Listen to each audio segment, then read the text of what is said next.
Hi, I'm Rob. And I'm Angie. And together we are TwinFinity. And happy Halloween. We are also puzzle pieces. I was puzzled almost by that. Yes, we are puzzle pieces, and if I slouch too much, my puzzle piece disappears off the bottom of the screen. So we have to sit up tall. We have to sit up tall. Yes. And Cookie. Cookie is here. Is our resident angel. So poor dog. To say hi. She actually doesn't mind wearing that. No, she doesn't at all. No. So every year we do a twin flamey typey costume, which is not really a costume because we're not really dress up people. No, not really. But this is our attempt at dressing up. So together, can we show them what our together puzzles make? Okay, we have to scrunch together. So if you know about the twin flame journey, here, I'm going to move mine so we can see the whole piece. Okay. The twin flame journey, you each are your own separate and whole being by yourself, but with your twin flame, you actually create a third energy. So that's what this is our individual pieces, and then our pieces combined make a third energy of love. Now we're stuck. Yeah. Now we're hung up and stuck together. Once you're in union, you don't want to come apart. No, it doesn't work very well. No.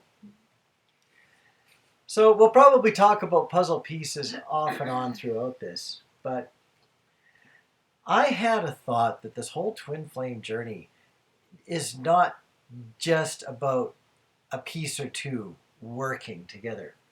It's like a 1,000-piece jigsaw puzzle.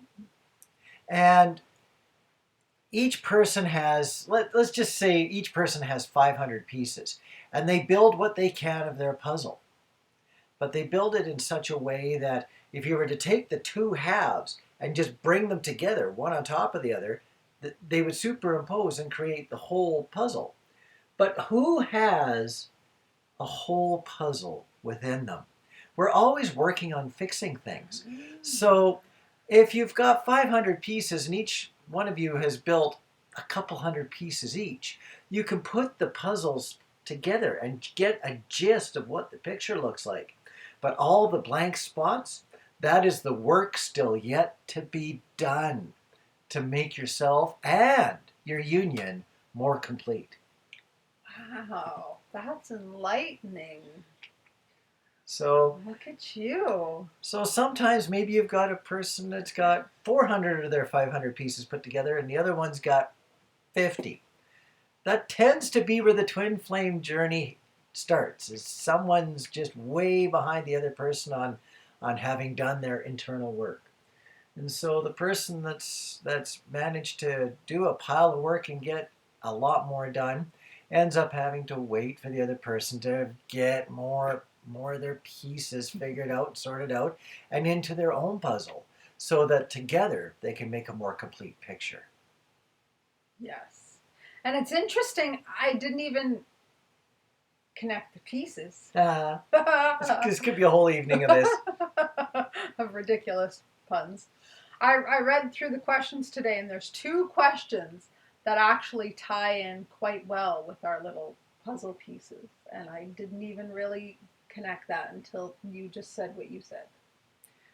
So this is going to be good.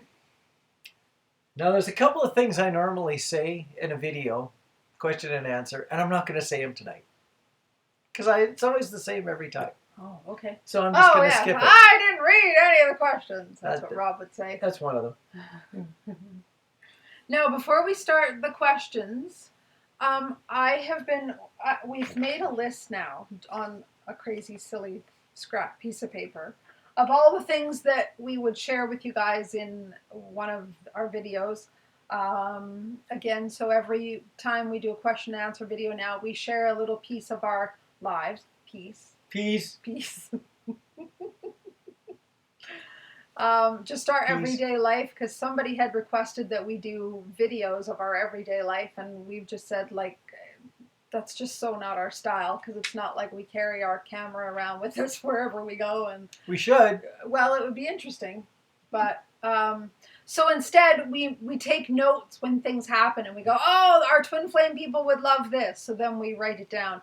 And we've been mostly sharing funny things, but I realized, you know what? There's a lots of other things that aren't necessarily funny, but are relevant to share too. And this is again why we can't always film these daily life things, because they're things that you just don't film.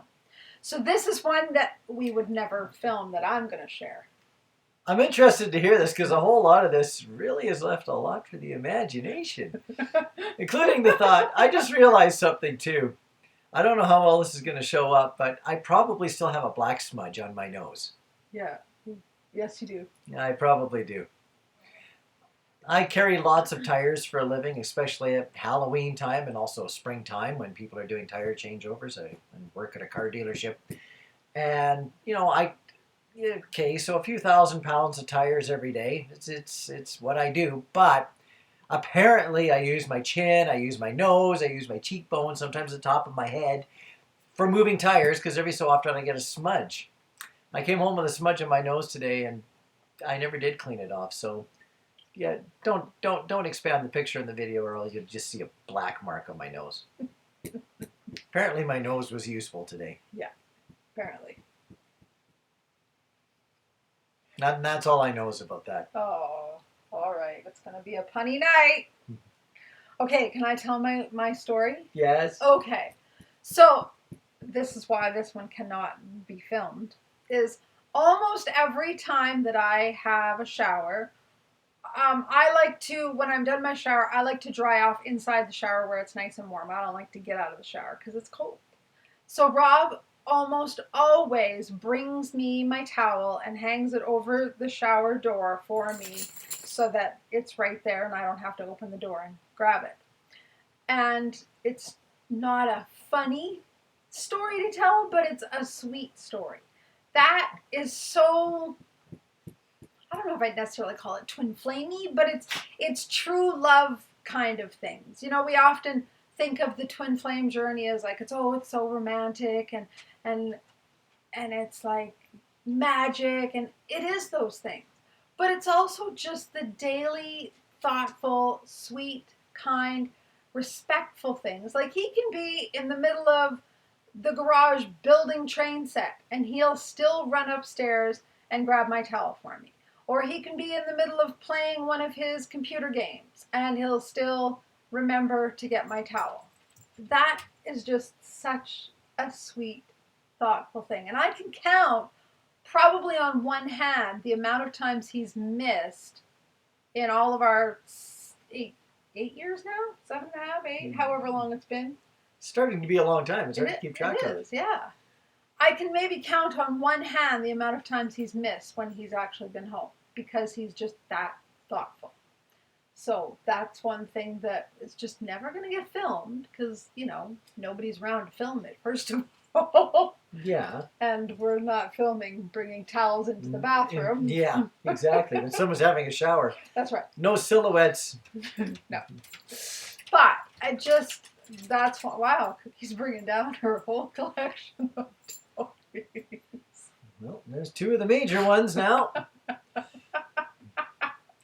It's funny, dog. It's going to take us a few minutes to throw all these dog toys back up the stairs. Yeah. So anyway, that is our story of the night. Okay. And now, unless you have anything else, we can get started with questions. Okay. No, I don't really have anything. Although if we have more puzzling comments. Well, I'm sure we'll have more puzzling comments. There's a few questions where puzzle pieces will tie in quite nicely. Puzzle's crooked. I'm probably slouching again. By the way, when people meet Angie, it sometimes happens, they're amazed at how short she is. Right now, she's about the same height as I am, but that's because I'm sitting on the floor and she isn't. It's the things you have to do for, you know... Continuity. That's right. It's just the way it is. Okay. Okay, let's get into questions. All right. How can the divine feminine help the divine masculine when he is super stubborn about running away?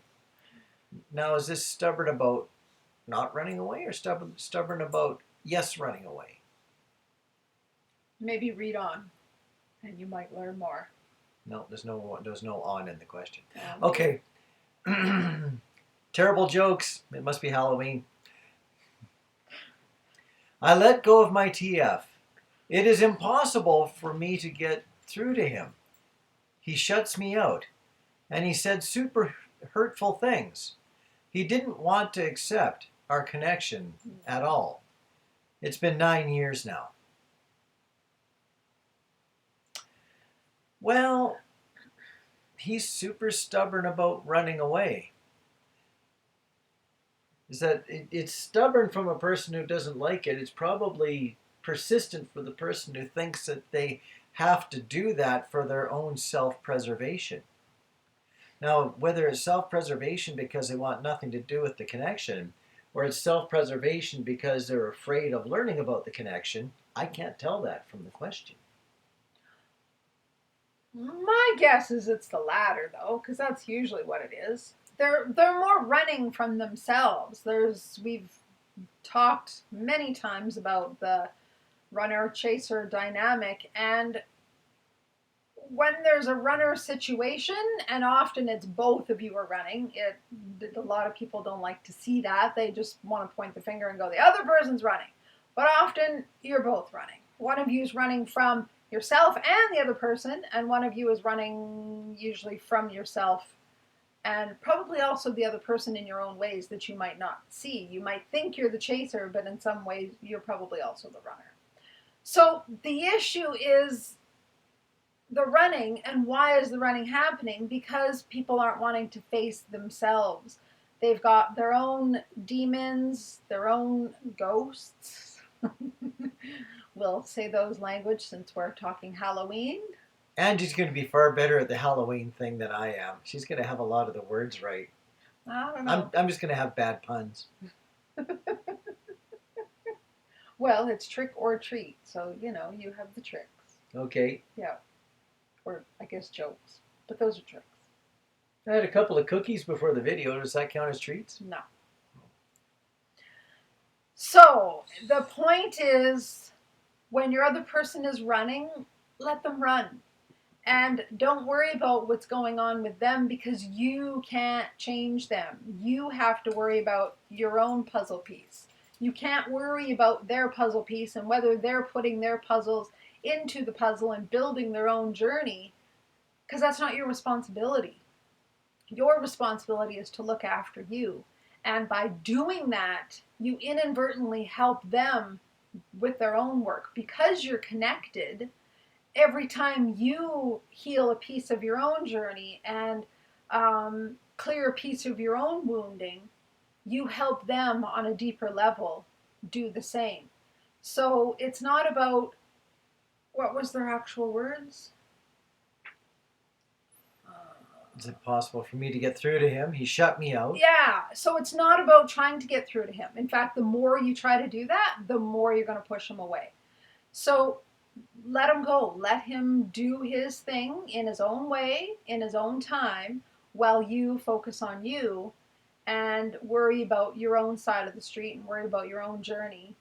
I know it's hard because we're often in this journey. We're often healers and empaths and sensitives, so we feel the other person even more so. I know we feel our twin flame significantly, but because of our own nature, we're fixers, we're savers, we're healers. But that's part of the growth too, is to stop fixing, stop saving, stop healing other people and worry about ourselves. So that's my advice, is don't worry about him. Don't even try to get through to him, because the more you try, the worse you make it. Any other advice? I'm looking at the second last comment. He didn't want to accept our connection at all. This is sometimes a really tough one because one person's definition and understanding of what a connection can be or is can be very, very different than another's. One person's style of connection that they understand might be a complete impossibility for another person to even fathom could even exist in that style of, they would say, supposed connection, because it really can't happen from their point of view. So when you have a definition of connection, you need to understand that it is your own definition of what a connection is, and that each individual needs to come to their conclusion of what the connection, if they even perceive that there is a connection, of what their definition of the connection is. So just because a person doesn't comprehend your definition of connection doesn't necessarily mean that they don't have their own definition that they go by. In the question, it says that he shut me out. If you're not completely shut out, then there still is a style of connection there. It's probably just their definition of connection, not yours, as opposed to your definition of connection, not theirs. So usually it takes a combining or a synergy of the definition of connection before the connection can be understood and respected by both. And if I can also just add from what you said, that just inspired me with another piece of the puzzle. Often the feminine energy, and again, that doesn't necessarily mean the female, but the feminine energy in the connection understands their piece of the puzzle in the journey before the masculine does. So it might not be that he is rejecting the connection between the two of you. It might be he's rejecting his own piece right now. He's not even able to accept his connection with himself. So if he's not ready to connect with himself, he's definitely not ready to connect with the other person. So that's why you've got to just let him go, let him do his journey, and let him find his own connection with himself, and trust that the universe and your twin flame connection is always working for your behalf on a deeper level. So even if he's verbally saying to you, or his actions are saying, I want nothing to do with this, trust that behind the scenes there's lots of things happening to help the connection come to life in its own way and in its own time. You don't have to use your own might, your own ego, your own sort of force to make it happen. Part of the connection is learning to allow it to flow the way it wants to, when it wants to. This question is just blowing up into all sorts of different little tangents. I wish I could listen to what Angie just said again, so that I could remember all the small thoughts that I had along the way. It's almost like the masculine energy is on a journey looking for a connection, where the feminine energy tends to be more connected, looking for a purpose or a journey. And so eventually, when the one on the journey figures out a connection, and the one that's got the connectivity figures out a journey, if those two align, then that's also very, very helpful. Well, timing has a lot to do with that. Absolutely. And that's usually why when neither one has found their balance on the opposite side of the spectrum that they've started from, usually because the masculine energy is starting from a point of view of ego, and therefore they're already on a journey, they just don't know what the purpose is. They don't know why. So when I lost my train of thought. I got all lost in the ego bit too, because that was another part of the comment. But it's just the two different points of view, and if you're not aligned when you first meet, then that's where the separation happens. You know, you're going this way, you meet, and then you keep on going because you're not done your work. And then you serpentine back and you cross again. And usually in that time where you're coming back together again, sometimes there's enough work done that you do get to actually be in union. Yeah. Very interesting. We could go off on a tangent all over the place. And I want to, and I'm trying to resist, but I just, your thoughts keep like inspiring mine, and then mine inspire yours, and we're going to be here all night on this one question. It wouldn't be the world's worst thing. There's a lot to discuss here. But I'll try and sum it up this way, and then be done. And then don't say anything more to inspire me. You can say more, but don't make it inspiring. Nothing inspirational now. That's right. it. All done. So what often happens on this journey is the feminine connects the pieces quicker than the masculine. The feminine picks up their own piece of the puzzle, and they see the masculine's piece of the puzzle, and then they even see that the pieces go together, and they might not necessarily understand that they create a third energy, but they go, look, my piece connects with your piece. So get your stuff together, pick up your piece, and let's put them together. Let's be in union. Why are we apart? Whereas the masculine's like, I don't even know I have a piece of the puzzle. What are you talking about? Which puzzle are you talking about? Right. They don't even know what puzzle we're on, let alone that they have a piece of it. Where do I fit in with all this again? What's the purpose here? Like, I'm already getting stuff done, and how's this gonna enhance anything? Yeah, sometimes that's what happens. You know, you're already on a journey. And if you try and pick up the masculine's piece of the puzzle, the one that you think connects with you, and try and say, this is your piece of the puzzle, now wake up and let's get it together, they're just going to go, no thanks, like, this is too much for me. They have to find their own piece of the puzzle in their own time and in their own way. But because you're already connected on a soul level, you can trust that they will journey around to finding it, maybe not in the time frame you want, and maybe not in the way you think or want or expect, but know that you found the puzzle piece, they will too.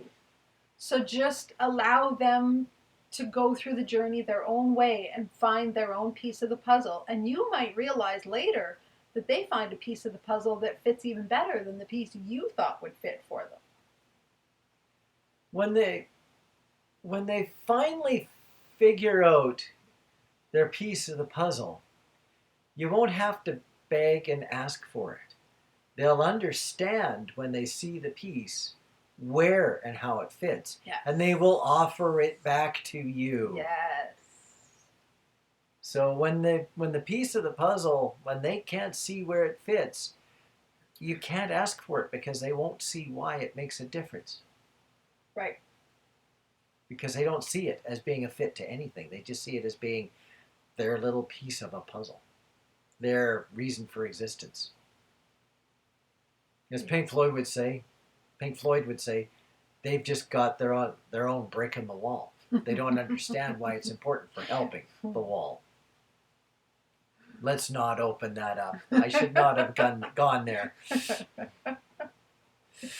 Excellent question, and I love the divine timing of this. I honestly didn't even, forgive the pun again, but connect the pieces of how well this question, and there's several of them in here, would tie in with our puzzle pieces. But that's how spirit works, right? They guide us and they make things flow the way they're supposed to flow when they're supposed to flow. So great question. Next question? Yeah. Yeah.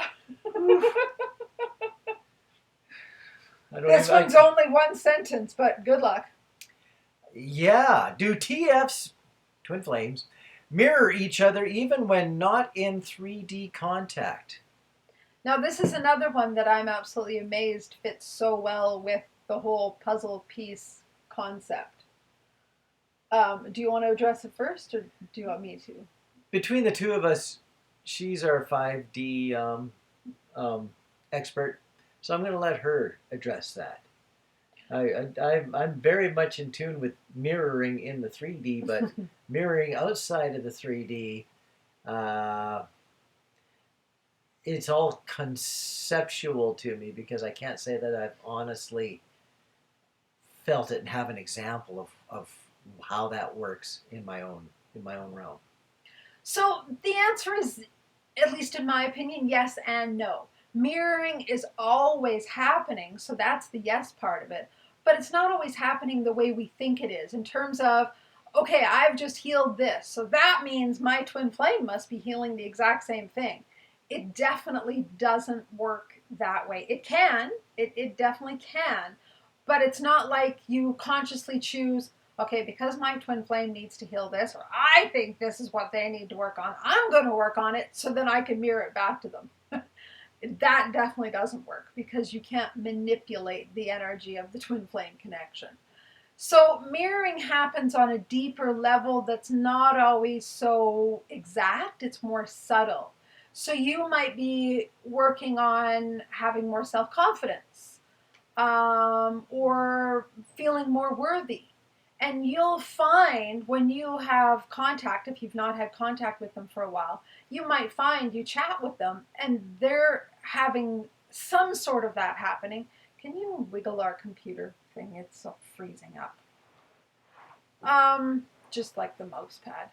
I just have a dog stuck to me. Something like that? Yeah, that's perfect. You might find that they have a conversation of, learning to speak up for themselves if they've never done that before. So that has an underlying tone of worthiness. But are they, conscious of, well, I'm working on worthiness now, I'm healing this wound? Probably not. So you're mirroring each other in, as I say, subtle ways, but not identical ways, not exact ways. And it's certainly not like if one's going through a certain thing in their life, the other one is going through the exact same thing. Sometimes, again, yes, but other times, not at all. So it's not a science of black and white. It's a very gray kind of field. But you're always mirroring each other in unique ways, just not ways that you might think are mirroring. I don't know if I've really explained that very well. I think I'm good with your explanation. I'm going to go off on a tangent. I'm just going to go like that's what you're good at. Usually what I do, wander off, come back, find something that I'm not supposed to find. Thinking versus feeling. When you say you think this or think that, chances are you're dealing with the third dimension. When you say you feel this or feel that, chances are you're dealing with the fourth or especially fifth dimension. Thinking is rationalization and can be easily swayed by ego. So that's why it's a lower dimensional thought. Feeling is intuitive. I'm just going to leave it at that. If you find yourself feeling something, chances are you're connected with your higher self. Okay. Before we move on to the next question, I just thought of an example that might be helpful. Okay. Before Rob and I came into union, we were both in other long-term relationships. And we didn't know this until we came into union, or even a couple of years later did we have the definition for it. But we both discovered we were in narcissistic relationships. We were both living with narcissists. And we were going through the experience of what it's like to be with a narcissist and all the gaslighting and the manipulating and all of those things. So we were mirroring each other in the sense of being with a narcissist and all of the, I'm going to call it gifts. A lot of people don't see it as gifts, but I see it as amazing gifts that a narcissist gives you if you're willing to see them and work through them and take the lessons. We both were learning through those gifts, but were we learning the exact same thing at the exact same time? Probably not. Did we have the exact same experience with our narcissist? Absolutely not. But in a subtle way, we were learning the same things, but not necessarily like at the exact same time. Like when I was learning to finally have a voice, you probably weren't at that same moment, but you were learning your own ways of having a voice in your own time. I don't know if I was learning to have more of a voice or if I was starting to understand that my voice was not being heard. Mm. Two different things, both very similar. Yeah. So again, that's just an example that might be helpful to answer the question of, yes, you're always mirroring each other, but not necessarily in the ways you might think you are. But just trust that you're both getting the experiences and the growth you need at the time you need it. What I found very interesting with our relationships is as we started to talk about our narcissistic relationships, it was easier than I thought to understand what Angie was going through, and I think that she was able to relate what I was going through. But I don't necessarily think it was because of our individual relationships, because our relationships were quite different in what we were learning. I attributed that to the thought that our 5D selves were communicating what we were learning along the way as we were doing so. And therefore, when it came time to discuss it in 3D, we already had a bit of a background ready to go in our minds, which then made it easier for us to understand what the other had gone through in their journeys. I like that. Yeah, good point. And you say I'm the 5D one. She's the 5D one. You just came up with a perfect 5D example. I like that. Yeah. There you go. A couple foods for thoughts. I had supper and I'm still hungry. Next question. If the spiritual twin... Okay, you could be the spiritual twin. Okay. If the spiritual twin decides to start healing and is supposed to cause the matrix twin to also go within and heal, how come separations last so long if one twin can do the healing for both, so to speak, and both parties are single?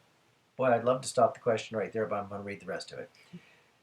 Is the time you reunite chosen before you came here, or doesn't one twin healing have any effect on the other? I don't get it. I might be able to help with this one. Seldomly do both twins have the same healing. Therefore, what one healing does is supplies support and energy to the other person. But the lesson of the healing done by one oftentimes doesn't do the healing for the other person. It only helps the healing for the other person. So because the energy doesn't immediately heal both, because there's two different healings, like one trying to heal a broken arm, one trying to heal a broken leg, it's both healing a bone, but the pain and the differences and the recovery are different. So therefore, when one is healing, yes, it can help the other, but it doesn't do it all for them. They still have to throw in their own ingredients to look after their own types of healing that they need to do. Interesting perspective. Now, first of all, I have to say, I'm fascinated that all three of these questions kind of tie in very well with each other. And there's more in here that do as well. So, a lot of the answers from the last two questions apply. What Rob said also applies. And I'll throw in that often twins do have some of the same core wounding. Not always, though. Because if you know our story, I grew up in an abusive home and had a lot of different kinds of abuse, whereas Rob didn't grow up in an abusive home at all. You suffered bullying from school. Peers and whatnot. So we had very different healing to do. The core wounding might have been similar in some ways, but the energy around it was very different. And so my healing was a catalyst for him, and his healing was a catalyst for me, but we still each had to do our own healing. So kind of much like we've sort of addressed before, yes, you mirror each other, but it doesn't mean you can take on your twins' healing and do it for them. They still have to do the work. But as you do your work, you're like a ladder. You do your work, and then that helps them step up to that rung easier. And then they do some healing and they step up a rung. And then that helps you come up quicker. So you literally are catalysts that help each other go up the ladder of your work, your healing, your growth. But to answer the rest of the question, it doesn't mean it's going to speed up union just because you've done all your healing. First of all, we're never done all our healing. Doesn't seem like it. We're still not done our healing. Our computer is going to be cranky tonight. You're always working. You're always healing. So it's not like you can just do it on a checklist and say, okay, today I'm looking after this core wound and tomorrow I'm facing that one. As we know, healing is very cyclical and it's like an onion. So you do one layer and then there's going to be another layer and another layer. And just when you think you're completely done, you find another layer. And even when you're in union, there's still layers. I just discovered one, was it last year? Was it this year? And I was like, are you kidding? I thought I had looked at that every way, up, down, sideways, in, out, angled, and there was still another piece to heal from it. So it's not like you can say, okay, well, we should be in union now because I've done all my healing, and because I've done mine, my twin must be done theirs. Oh, don't unplug the computer. Thank you. Dog just did a tricky move past the electrical cord. Well done, dog. Yeah, well done. So as far as union goes, their question was, is the time you reunite chosen before you came here, or doesn't one twin healing have any effect on the other? Can I comment first on that? Yeah. That question is so absolute. It is so yes, no, black, white, on, off. Do you have any effect? Or do you have no effect? Do you have all effect? I honestly believe that you always have an effect when you've done some healing, or if your twin's done some healing, that they will always have an effect on you. Now, whether it's midget effect, there's a word I'm not supposed to use. Whether it's very small effect, sorry world, I can't get everything right. Or whether we're still human. Or whether it's a large effect. Boy, I can't do this backwards on the computer screen. No, I know, it's always hard. Everything's always backwards. So whether it's a big effect or a small effect, I do believe that it is always there because your soul became a twin so that it would have greater capacity to learn. It's still going to compare notes with its twin counterpart. Other piece of the puzzle. And also, is the time you reunite chosen before you came here? I'm going to say yes, except sadly enough, well, I need to work on this. This is a question that could take me a few minutes to get the wording right on, so I'm just going to get the wording wrong. Reuniting is not the same as meeting. A lot of people expect that they're going to unite with their twin right now because everything feels ready. But a lot of times you meet your twin, and then you meet your twin again, and you meet your twin again, and you meet your twin again. And sometimes those meetings aren't always in the same incarnation, which is a really big roundabout way of saying that in many ways, you can meet your twin while incarnated this time. And yes, you can have an influence on your twin. But is this incarnation the one where you actually unite and bond with your twin in a way that you would say would be living together, experiencing that life together. I don't believe it's always guaranteed. So therefore, if the question said, is the time that you meet and influence your twin chosen before you came here?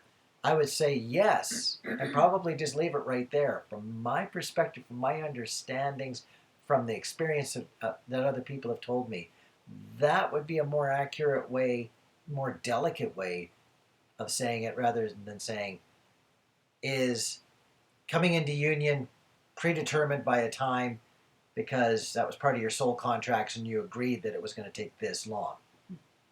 That has the huge amount of assumption that union is always going to happen. And that it's guaranteed. And that it's guaranteed. Right. That's another question that you can just go off on for hours on end, too. My answer to that part of the question would be yes and no.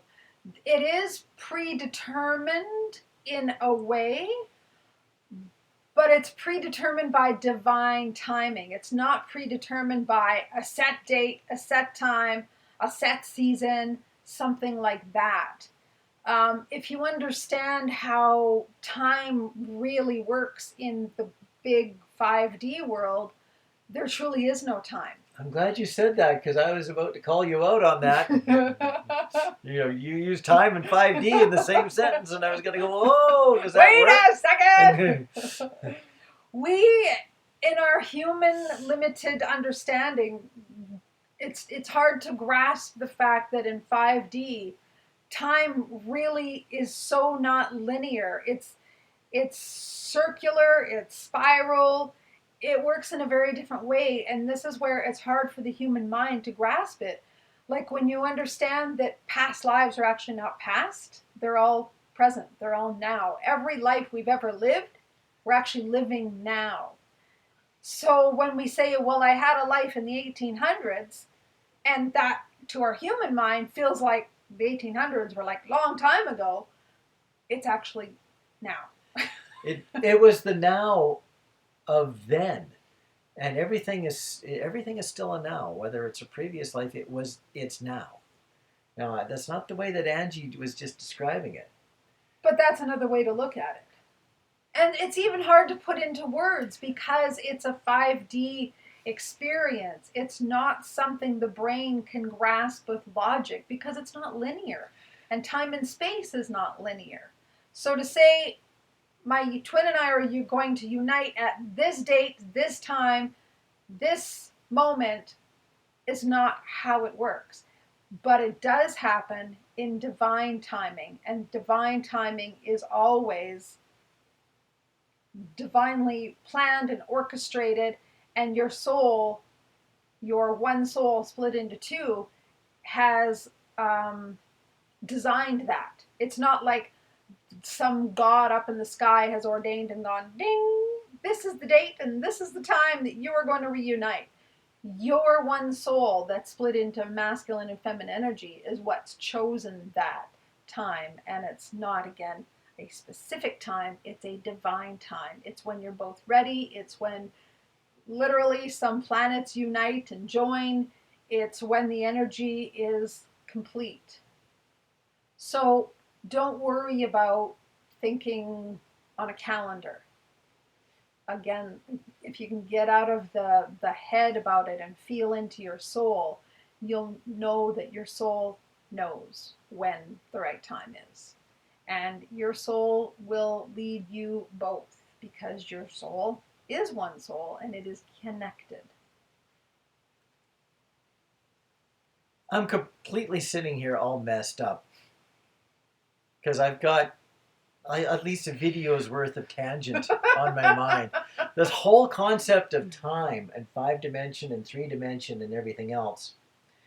Wow, this could just go on, because Oh, and it does. this would be one of these ones where if I speak something, it's all of a sudden going to trigger you, and away we'll go. We'll be finished with 3 questions. Or time is all about quantum physics, and it's literally like you go down that rabbit hole, and man, oh man, your eyes are just like ooh, by the time you're done, because your brain can't even comprehend. You literally have to be out of your mind to understand it. And I'm not saying I fully understand it. I've read Conversations with God, and it's addressed a lot in there, and I could read it again and get a little grasp of it, and then read it again and get another piece of it, because it's literally not part of our human construct.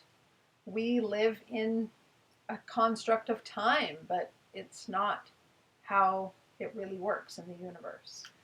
I'm hanging on to a thread of a thought. I've got to start to speak it, or I'm going to lose my thread. Some people often talk about the thought that your soul is living numerous experiences at the same time. Some of them in this incarnation, and some of them in other incarnations. Just a second. Computer fix time again. Wow, it's really miserable tonight. Must be all the spirits flying around, messing up with the currents. So if your soul is living a life here and in the 1800s and the one that you're recognizing right now and all sorts of future and past and whatnot, if it's living all of those events at the same, what we would call time, if you've got a moment where your soul in one of its many consecutive lives is in union, where you've got a union between 2 people, you can often feel those energies from all those things happening, because they are happening at the same time. Because you're living in this third dimension, you're only consciously experiencing this lifetime. But if you're feeling the union energy from a different lifetime that's happening at the same time, then you can often get it mixed up, where you believe that the union is in this lifetime, the one that you're experiencing, not the one that you're experiencing on the 5D level. That's not the one that you're experiencing right at this moment. So I hope I kind of explained that. You're feeling the energy from it because it is happening. You are in union, just not in your existing conscious union. That's pretty deep. That's why I said it was hanging by a thread. I seldom refer to that living multiple lives as per se at the same time. I seldom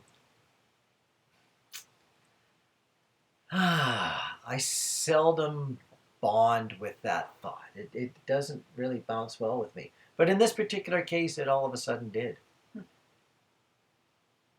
You feel a union that you can't experience yet, but you still try to apply it to this lifetime.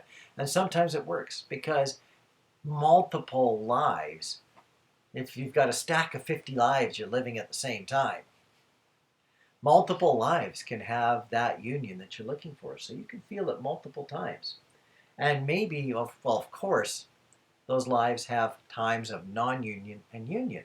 So why shouldn't a person have the expectation that the life that they're in, because so many of their other lives do have union, why should they not have the expectation that this life can have union too? Why not? That's a good idea. I got a little carried away there. I could say so much, but I'm just not even gonna. Told you I was gonna trigger some thoughts. No, we'll just be here all night. We have other people's questions to answer, so I'll save that for another time. We've got a saving happening. Okay, next question. How many times do I end up off topic? All the time. That's why I'm like, okay. I might be the 5D one, but I'm also the very highly task-oriented one. And she calls me the drill sergeant. No, it's me now. You grew out of that. Now it's my turn. I just bring towels.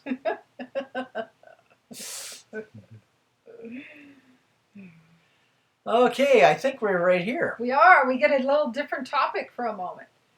Oh boy, I just read the first sentence. I can leave now. I got nothing.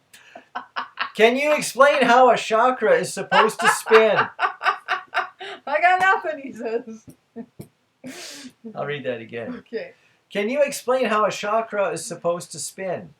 I've heard clockwise, but what perspective is this from? Maybe I do have something. I'm sure you do. Is it from within, when you're looking out, or from the outside perspective of someone looking at you? That's well worded. I've also noted, since I've been doing coherence healing, when I hover a pendulum over my chakras, my third eye and heart chakra spin in really huge circles. I so do and so don't have very much. Before you comment, I'm not going to answer the question yet, but I want to actually, I don't know if I've ever done this, but I'm going to ask this person to do something to see if they get their own answer. And then what I'd like for you to do is pause the video, do the exercise, and then come back and see if you get the answer before we give it to you. So you've just expressed that you're doing coherence healing, and when you hover a pendulum over your chakras, your third eye and heart chakras spin in really huge circles. Excellent! First of all, it's fabulous that you can feel that, notice that, connect with that. That's great. That's like a wonderful sign of healing and connecting with your energy.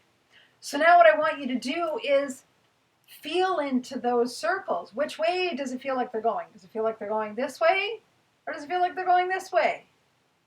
So now, pause video. Test. Pause.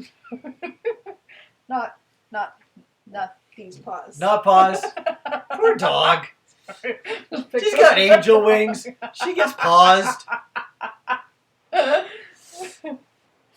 So what's really funny about this too is I am a Reiki master, and I should have known the answer to this in my own logical brain. But when I do Reiki, I try and take my logical brain, and I'm very logical because I am also a bookkeeper. I wear a lot of hats. I'm a nurse, I'm a bookkeeper, I do Reiki. She puts up with me. That's true. That's a whole other hat. But when I'm doing Reiki, I try and take the logical brain and put it aside for a bit and just go with the feeling. So when I'm doing Reiki, I feel the chakras. I don't think or analyze which way are they turning. I just feel it. So I actually had to tune in today when I read this question to make sure I actually knew which way do chakras spin, because my left side brain doesn't really get involved with that sort of answer. But I will tell you, it is clockwise, and it's clockwise if somebody was looking at you. So if you're feeling it yourself, it's going this way. And two things. Number one, it doesn't really matter. Your chakras will spin the way they spin, just allow them. Because some people say some spin one way and others spin other ways. Again, I don't really get into all the analytics. I allow my energy to do what my energy needs to do. When I come home from work almost every day, I clear my energy with sage or sweetgrass. And I just naturally, I'm holding the sage, and I'm naturally like going like this around my chakras. I do my head, and then I come to my third eye. And so it's naturally going this way, but sometimes it wants to go the other way. So I don't get my third or my 3D brain involved and go, oh, no, you can't go that way. You have to go this way. Chakras are supposed to go this way. So I'm just inviting you to not worry so much about what's supposed to be and just allow what is. Your chakras are very intuitive, and they'll flow the way they need to flow. So just let them do their thing. Have you ever gone online and done one of those puzzles where they got the ballerina spinning? Puzzles? Where they got the ballerina spinning? I love those. And sometimes you see her spinning this way, and other times you see her spinning that way. There's no wrong way, but there's been, the psychologists try to talk about whether or not you're left-brained or right-brained based upon which way you see it spinning. It seems to be less important which way it spins than the thought that you can actually see it happening either way if you can get your brain to switch from side to side. I usually can. I quite enjoy that. I sometimes have to work at it and just manipulate how I'm really looking at it. But I can get them to switch, which causes me to think that I can live in both worlds, counterclockwise or clockwise. Yeah, it's comforting to me that I can usually see those in both directions. It's the pictures where it's just a mass of something, and somebody says, "Oh, it's a picture of a landscape," and I just see dots and scratches and lines. I can't get it to pop and become a real recognizable picture. Those ones I can't do. If those ones have got a psychological meaning, I fail. So it'll be interesting. I kind of suspect there will be other responses in the comment section for this question. Yeah. And I'm interested to hear what other people have to say and what their experiences have been. I've heard some videos say that some chakras should spin one way and others should spin other ways. And I'm like, you know what? Quite honestly, it doesn't even matter to my left brain what way it spins, because my energy knows what to do when it's in balance. So it's more about focusing on, like you're doing the healing work. And as you're doing that, your chakras will go the way they're meant to go. Do they have to go the way that Google says they should go? Maybe not. And that's okay. So again, I just say don't worry about it so much. Don't be so analytical about it and know that they got to be going a certain way. That's like saying union only happens one way. Everybody's different, and allow your body to be what it needs to be. But anyways, yes, the typical way is clockwise if you're looking at somebody. If you're actually staring at them, it would be clockwise. So hopefully that helps. Do you have any insights before we move on? No, other than the fact we probably have crashed into 1 hour. Oh, maybe. Well, we haven't gotten our frozen computer reminder. Oh, God, you know time so well. He's amazing with time. You're right. We've done a whole 4 questions. Wow.